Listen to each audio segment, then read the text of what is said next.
Hey everyone, welcome to Handing the Shame Back, a show dedicated to the adult male and females among us who have experienced child sexual abuse. The show is dedicated to all of you beautiful souls out there because it's time for us to feel supported, heard and believed.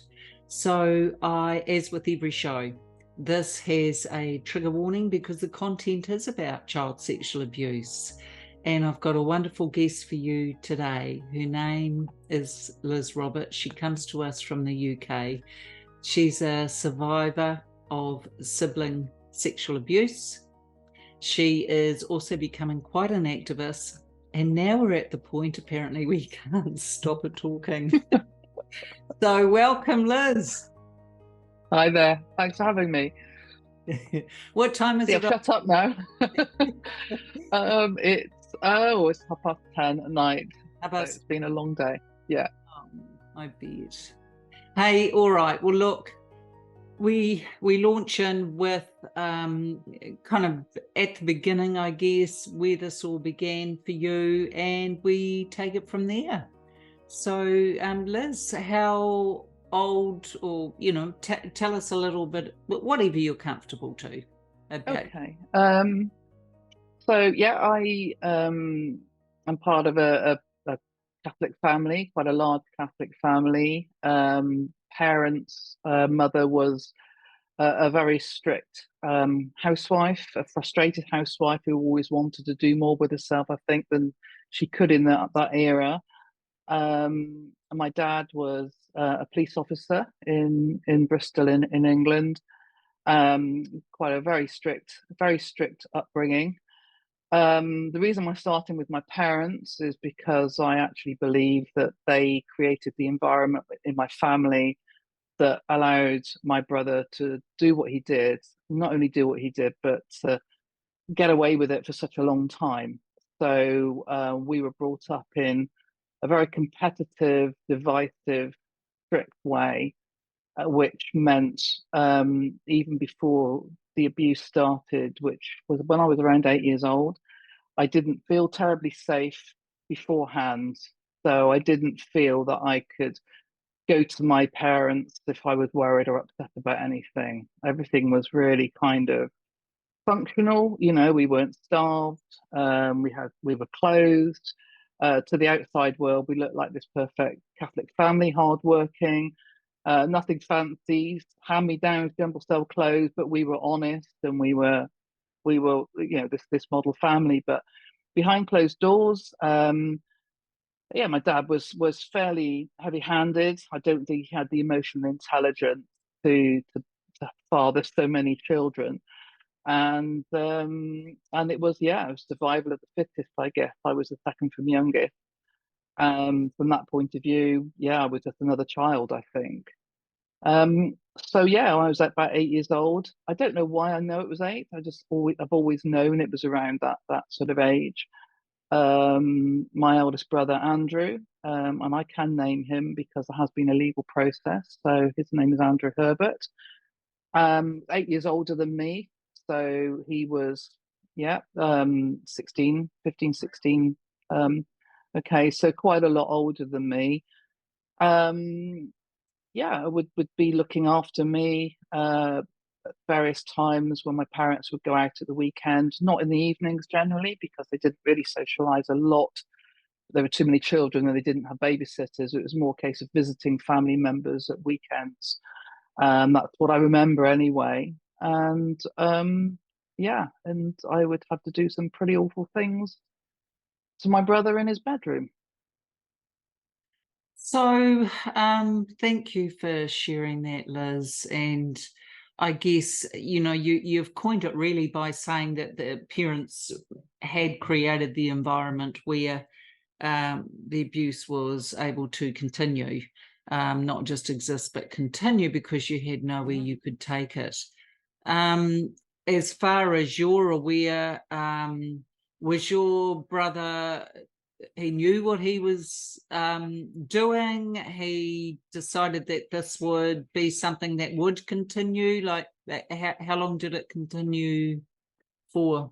Okay, so I just remember him as so he was that much older than me. So for me, he was a grown up, and I remember that we lived in quite a small house. At this time, there were three bedrooms, and there were uh, us younger children were in a shared bedroom with a partition and bunk bed. So we were all in this sort of kind of communal room.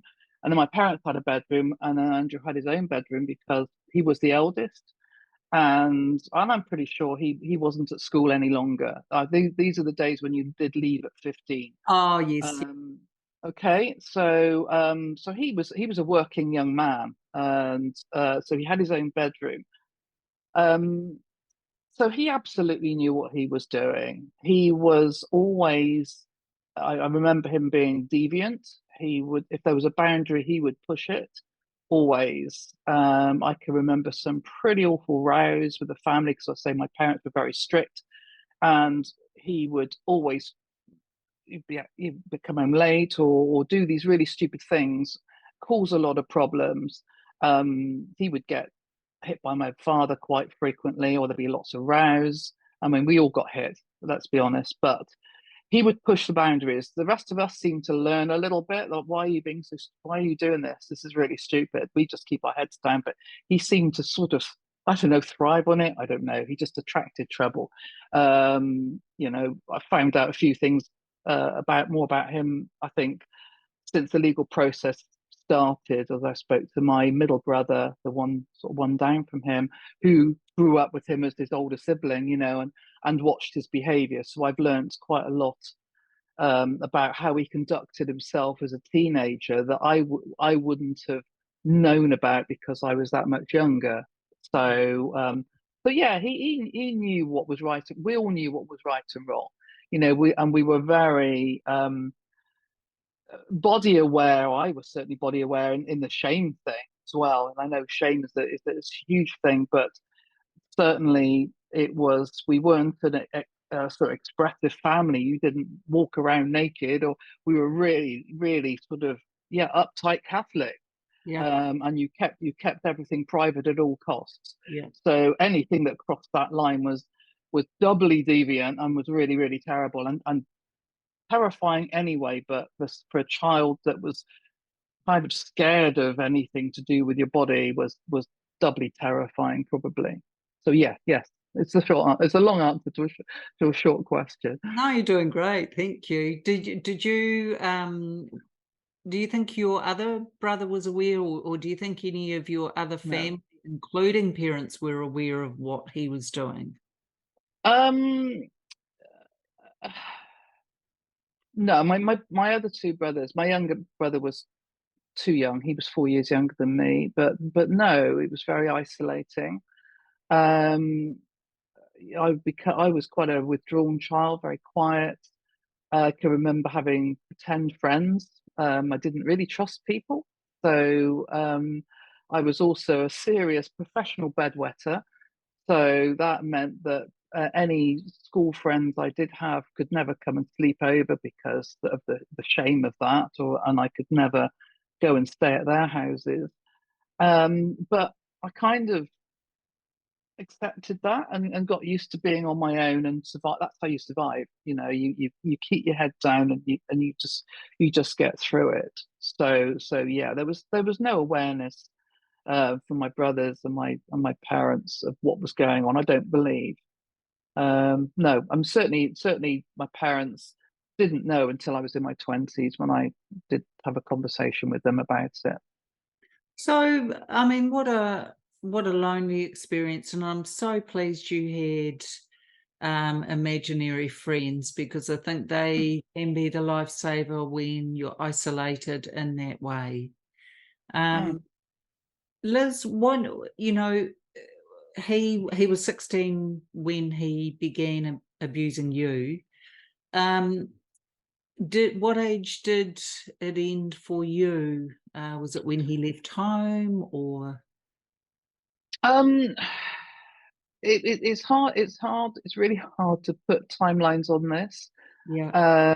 We've been through a sort of legal process, and there was another victim that he was abusing as well, and that victim was slightly older, so she was able to help to narrow things down a little bit more.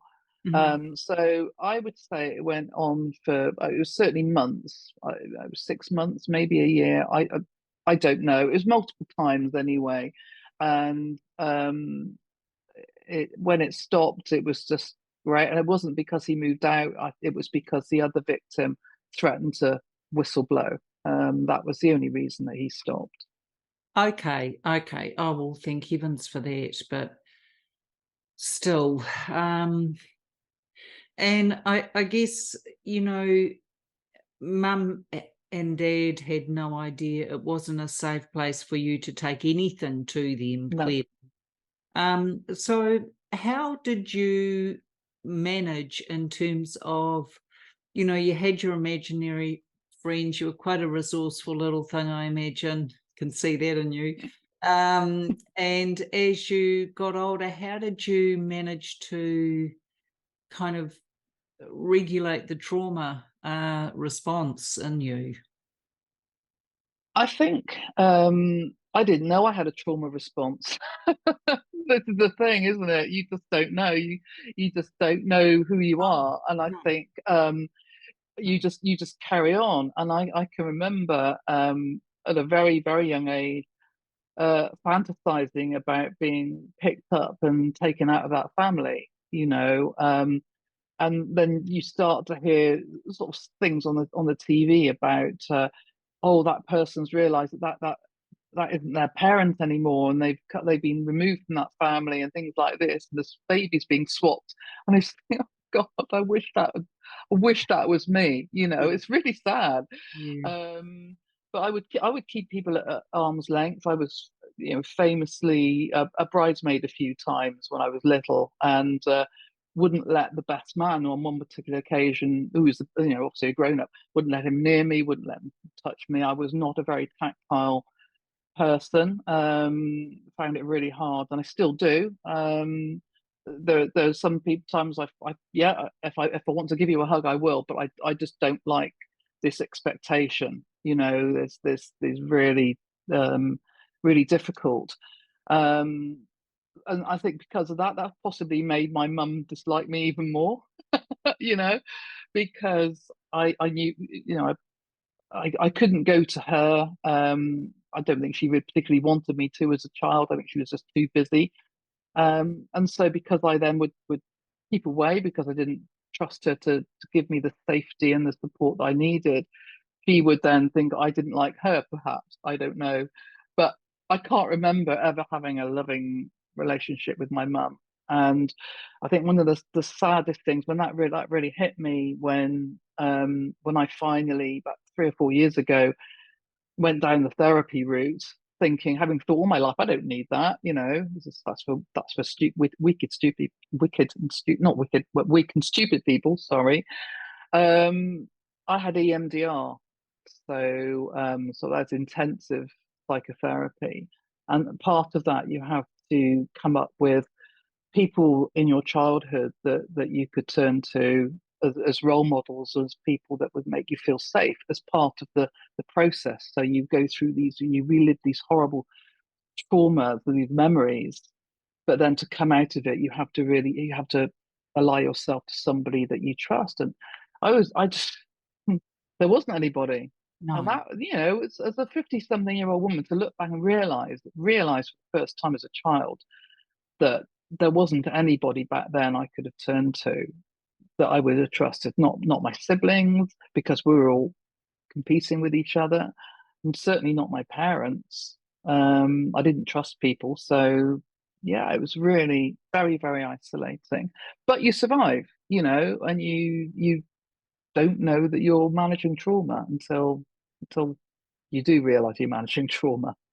Wow, and it can be such a shock, even though the reality listening to you was that deep down there's a knowing that you have to get through somehow, but you can't rely on a living person, adult around you.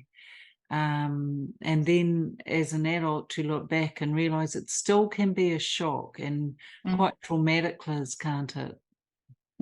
Yeah, I think, and I've listened to some of your other interviews that you've done, and I think the thing that I think really resonated with me when I started to understand what trauma was, and what it meant, and what happens to the child that's experiencing that trauma, and this sort of you go into lockdown, you go into this safe space. Your brain, as a child, keeps you safe. It locks it down. It dissociates you. It protects you. But ultimately, then it's that part of the brain that actually then nearly destroys you, because you can't deal with trauma in the way that a normal adult would. So you go into fight or flight, freeze, appease, all of these things, and it's always extreme. You Yeah. haven't learned to regulate your emotions. You haven't learned to manage normal stresses of life. It's either bang, you're hardwired, or you're not. So when you hit life's bumps in the roads, for me, looking back, whenever I've hit bumps in the road, and literally one of the big bumps in the road was crashing my car when I was in the police force. That was a pretty big bump in the road. It became this major drama, that sent me into PTSD. I lost my career. I was in a bit of a mess, and it took me a long time to climb out of that hole, Yes. um, and get on with it again, until the next thing that happens. All these things that become absolutely unmanageable, and yeah, you just don't deal with it, and then once you realize that all of your response, and the way that you keep people away, the way that you overreact to stress, that you internalize everything, you hate yourself so much, and you assume that everyone else hates you because you're this disgusting person. When you realize finally that actually this is a natural response, this is a trauma response to how you were treated as an 8-year-old child. So these are all symptoms. Immediately you think, oh, thank God, I'm not going mad. This isn't me. This is that's responsible for that. And it all makes sense. And that's wonderful for about 5 minutes, until you realize that that's the person that you are and you've always been. And you don't know what's underneath all of that. So it's fine thinking, okay, I overreact and I get angry, or I get this and I get that because of that. But take that away, what's left?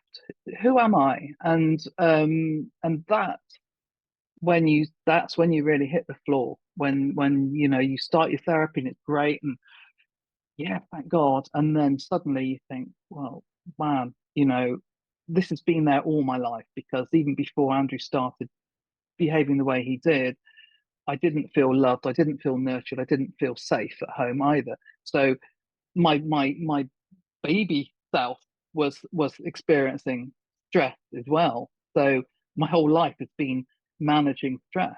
And so when you remove the cause of that stress and you understand it and you process it, who's left? The, Who's left? the beautiful, unbelievable, amazing child that you were. And unfortunately, the people around you could not reflect that to you, were not able to reflect that to you. And so, as small children, we respond to what we see and what we hear and what is role modeled to us. So it sounds as if in your environment, there was no permission for you to be that beautiful, wonderful child. You had to try and survive in an environment that wasn't warm, respectful, open, loving, kind, all of those things. So I just want to come back to a couple of points you've raised, Liz, because I think it's really important for our audience and audience watching. What a gift, because one of the key things that Liz has raised is you know, who am I? And I guess the question is, who am I in spite of the trauma? Who am I if that hadn't Mm, happened? mm. So what we Yeah. know about this is that there's a little myth out there that we carry the trauma with us, and we're expected somehow to just get over it or to move on with our lives. And I think for non-survivors watching, bless you, but we're not going to just get over it. We will carry this through our lives. But what we learn to do, and this is where Liz is talking now, although she hasn't quite said the word yet, we learn to carry it with us. We learn to accommodate it. And sometimes, just sometimes, we learn to thrive in spite of it. And that sounds magical and easy, but we know, don't we, Liz? It's anything Mhm. but. It takes a lot of work, a lot of pain, a lot of self-reflection.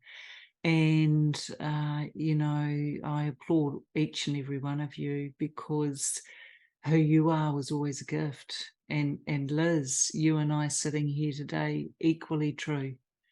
Mm. We just weren't seen as one, so we have to find that for ourselves. Mm. Yeah? Yeah. Yeah. Yeah, absolutely. Mm. Mm. Yeah.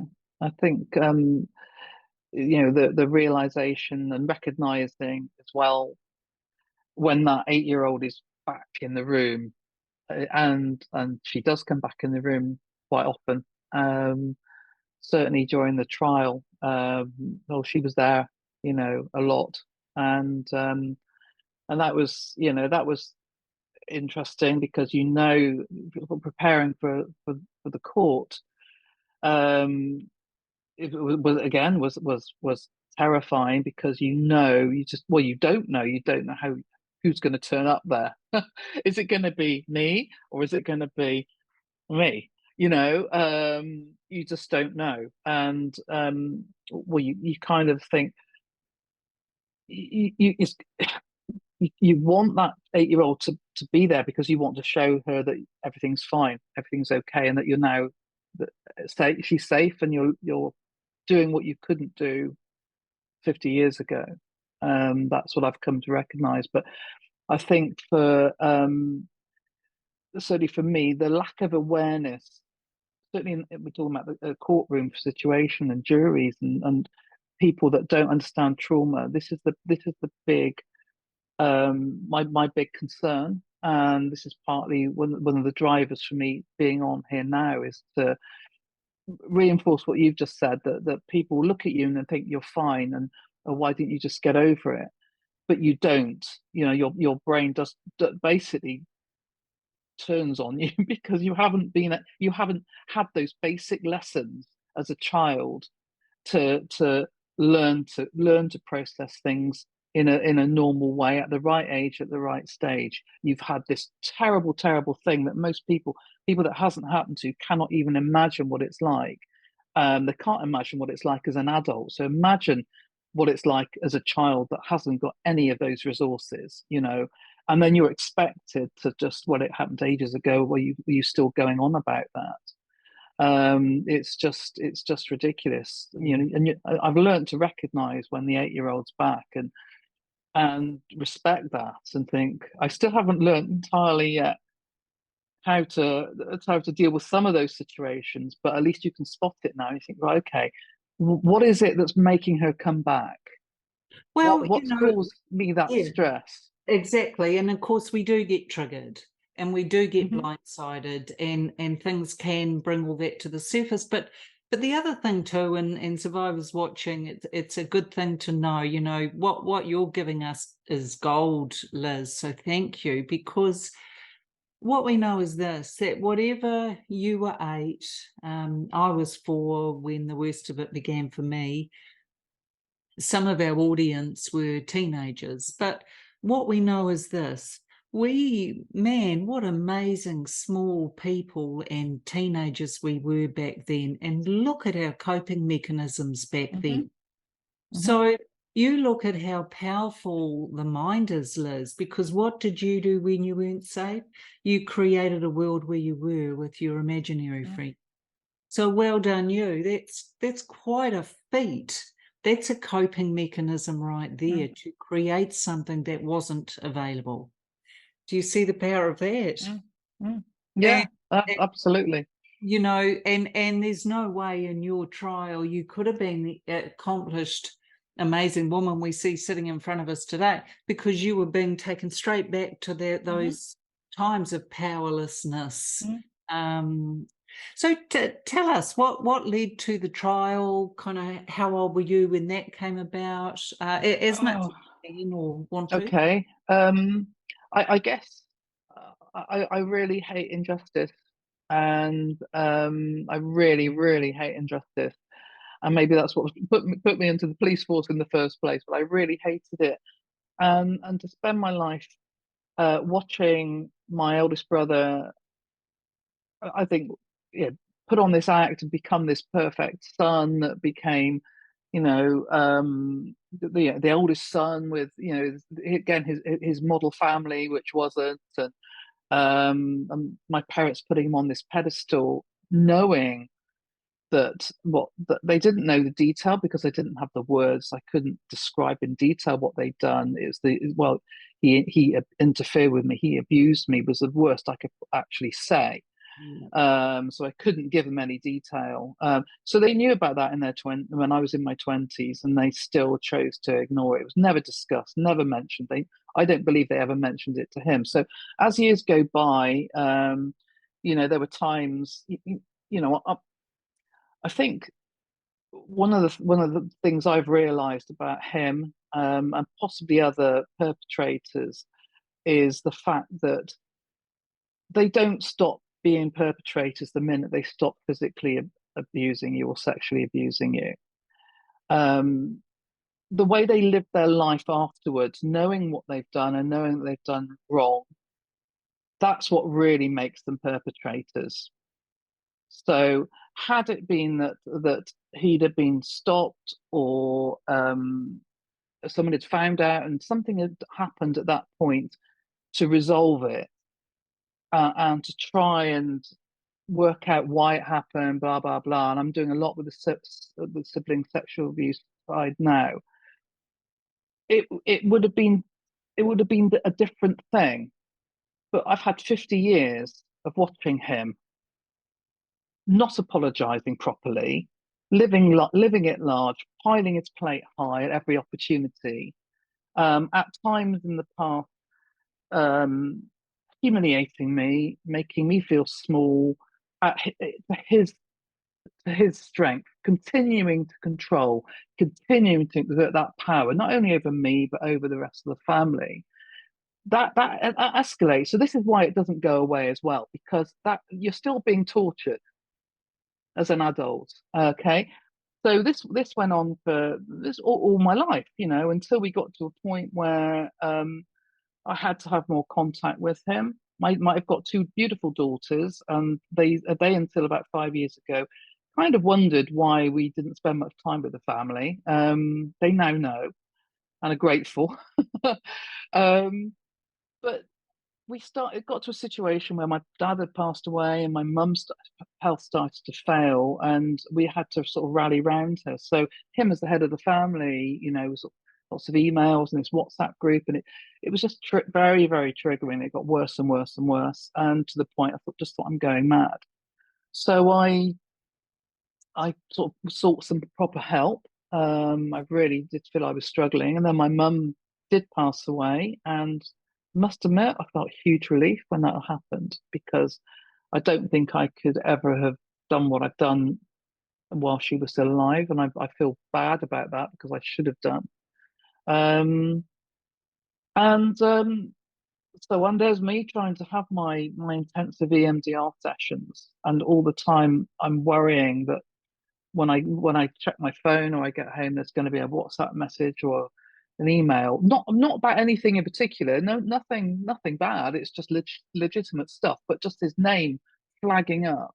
Of course. I couldn't move on. So I said to my therapist, I need to get him out of my life. I need to write him out. And so I did. I wrote for him 5 pages and spelt out exactly what he'd done and the impact it had on my life. I sent similar letters to his wife, not detailing what he'd done, but saying that I was done with the family, and to my other two brothers the same. And I expected my two other brothers to say, "Well, okay, well, shut the door on your way out," kind of thing. You've always been the weird one, sort of angry and just not engaging. Mind you, they weren't terribly engaging either, because as I said, we were all competitive. But that wasn't what happened. Um, so my other brothers started to sort of look and say, what's going on? Sort of told them about it. Good. And then Andrew decided to have the last say, as they have to have power of control. They can't be told not to contact me again. He had to do it on his terms, so he wrote back. Yeah. And And he wrote back, and he had to acknowledge the content. So he acknowledged some of the contents of my letter, not to the full extent of what he'd done. but he And did acknowledge that he had abused you sexually. yeah, absolutely. But then he made it all about him. Yep. Well, that's what Oh, this narcissists happened do. today. Oh, exactly. This is what happened. Oh, poor me. Oh, this Yeah. happened and that Yeah. happened, and Yeah. oh, my mother, and all this kind of stuff. So, but then, you took this piece of printed off this email, and there's my evidence for the police, and they sort of started the investigation. Thank God. So yeah, so that was only 4 years ago that this all started. And he did get convicted? He got convicted, or he was charged on 12 counts Good. with two victims, because of his letter, and because of the other disclosure witnesses that I was able to produce over the years. Yep. He pleaded guilty to everything but two charges, which were the most serious charges, and those were charges of rape. And those were the charges that went before the court. He wasn't convicted. He was found not guilty on one count, and there was a hung jury on the second count.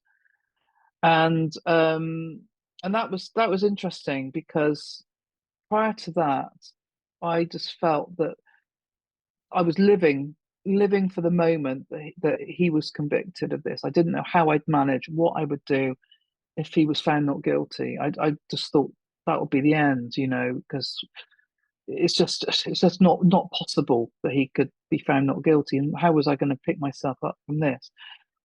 But I think the wonderful thing is, and again, part of the reason you can't shut me up is, between the trial and the sentencing hearing, I'd already started to speak to the press, because I'd had months before that, decided to waive my anonymity. And because I didn't realize how rare that was. So, as soon as I started to do that, I started to speak to reporters, and God, my God, it was like somebody switched a light on. It was incredible. And I found, by the time we got to the sentencing hearing, I wasn't really listening, because the first thing I heard the judge say was, "Reporting restrictions have not been lifted," and I was devastated. That because speaking out and being able to do this, and to name myself not only as Liz Roberts, as a victim of sexual abuse, but Liz Roberts as a victim of sibling sexual abuse, and that's my brother, and that's what he did. That meant more to me than whether he went to jail or not. So, that became, it was liberating. I can't believe it. If you'd seen me 2 years ago, in fact, if you'd seen me 6 months ago, the first interview I did was with our local ITV, so our local TV. I've never done anything like this before, ever. And the officer in the case that had taken it to court, and had sort of been with me for 2 years, came and sat with me and supported me.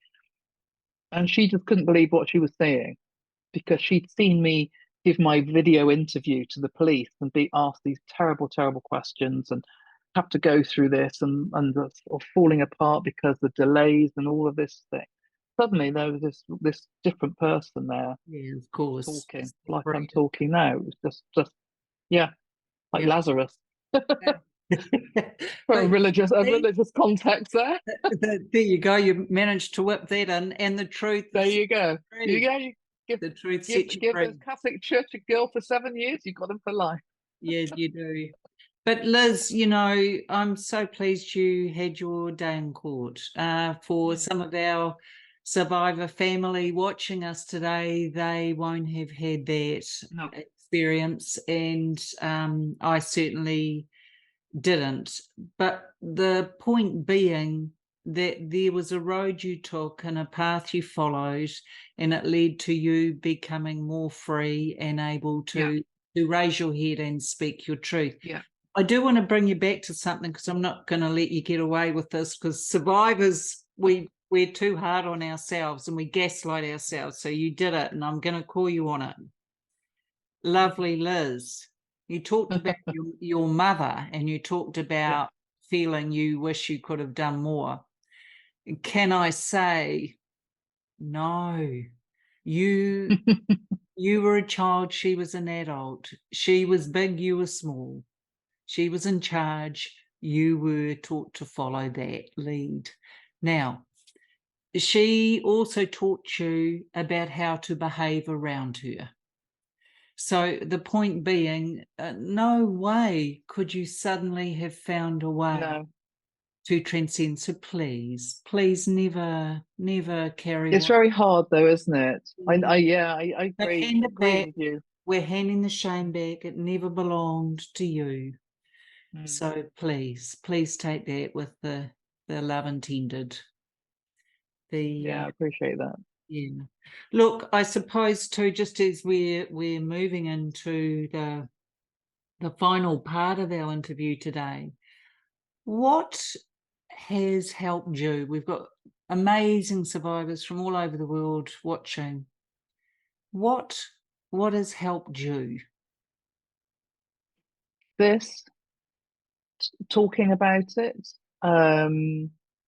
I think when I waived my anonymity, the first time I signed that first waiver form I signed, I was terrified because you have this fear that that yeah, you people are ashamed and or you should be ashamed and you are this disgusting person and you absolutely believe it.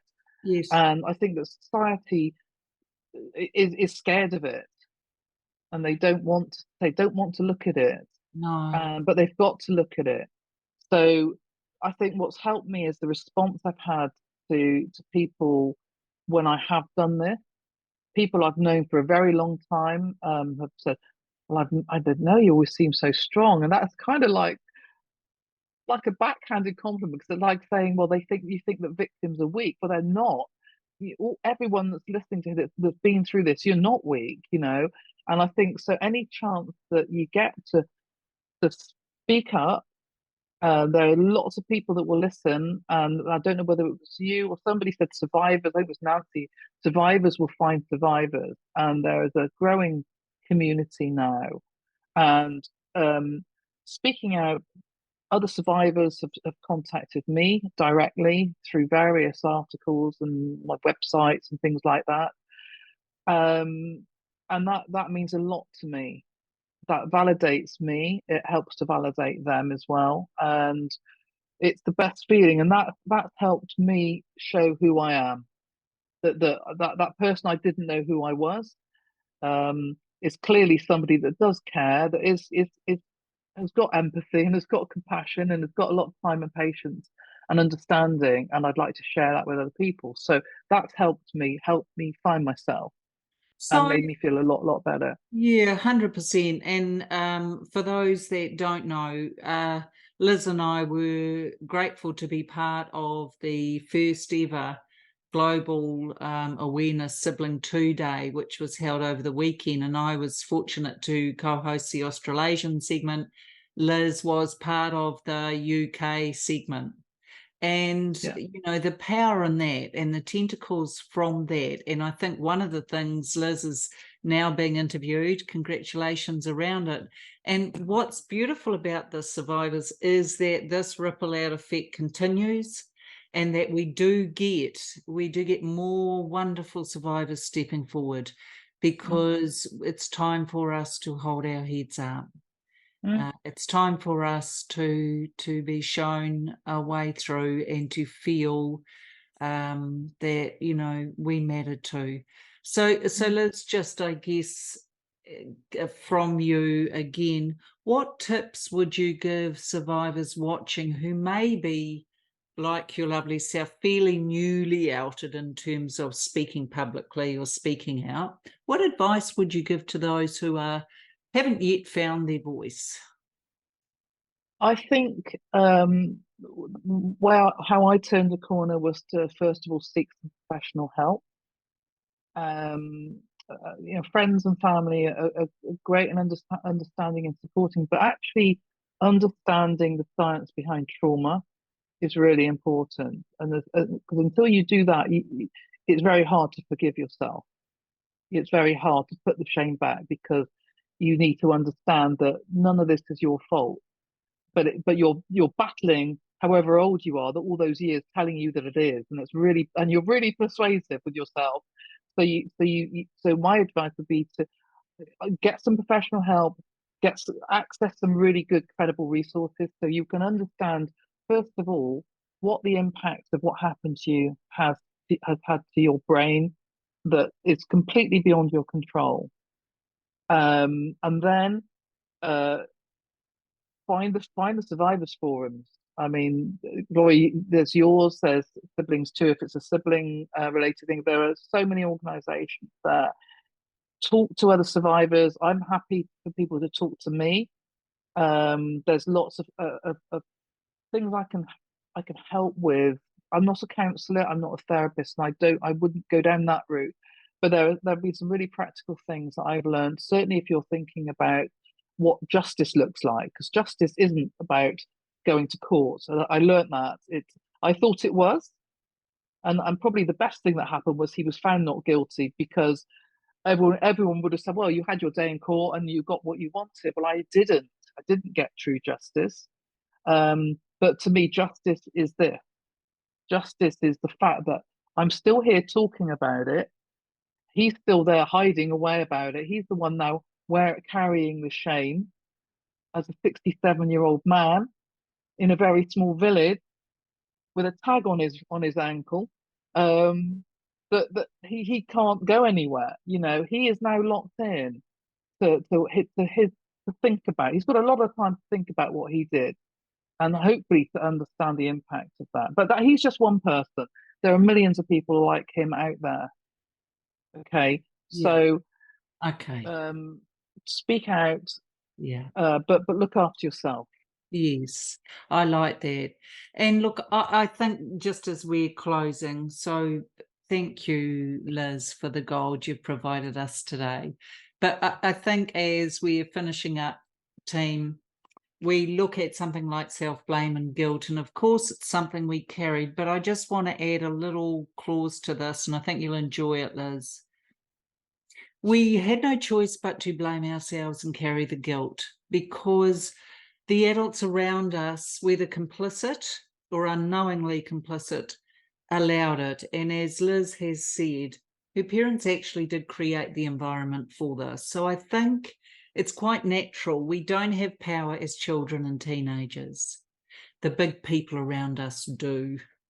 So it's makes sense that we would rather or tend to blame ourselves than them, or carry the guilt rather than put it on them, because we had no way of living our lives without them being part of it. Yeah. Mm-hmm. So that's one thing.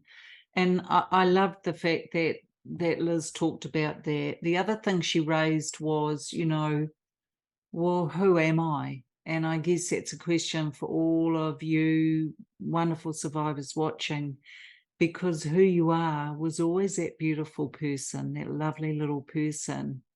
And the question really needs to become, what was wrong with them that they couldn't see and valued it. Yeah, right. You know, So I'm a look, parent. You know, like, it would break my heart to think that somebody treated my children like that. I mean, you don't, well, do you? that we don't know if they'd still be breathing had they done that. But look, Liz, stay right there. Audience, you know, another amazing survivor, and the more we can raise our voices, the more we can help you. So as we're closing, I see you, I stand beside you, and I believe you. Please do like, subscribe, and share this video.